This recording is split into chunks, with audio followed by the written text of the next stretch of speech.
Архитектурный облик Никольского храма вдохновлен традициями новгородско-псковского зодчества: строгая монументальность, лаконичность форм, белокаменная резьба и академическая живопись в интерьере. Проект был разработан группой компании «Спектр». Специалисты взяли на себя весь комплекс работ на объекте. За последние 3 года была проделана работа по выработке котлована, устройство фундамента, кирпичных стен внутренних, наружных, штукатурка, шпатлевка, подготовка под живопись, финишная отделка, прокладка наружных сетей, устройство колоколов, кровли.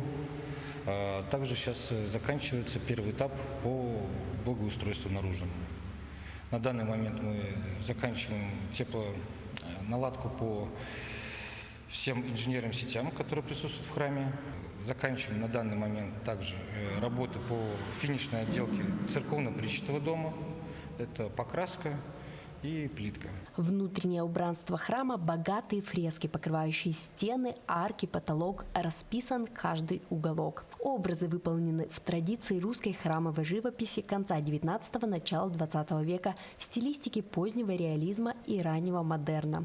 Основной герой сюжетов – святой Николай Чудотворец, в честь которого храм и возведен. После Великого Освящения уже в храме будут совершаться богослужения, и все жители нашего города смогут постоянно приходить на богослужения и причащаться святых христовых тайн, быть на литургии, молиться. В этом храме будут совершаться все требы и крещения, и венчания по просьбам верующих. 22 июля состоится Великое освящение Никольского храма владыкой Якутско-Миленским Романом. И новый храм откроет свои двери для прихожан. Екатерина Павлова, Андрей Гаянов, Нерюнгри.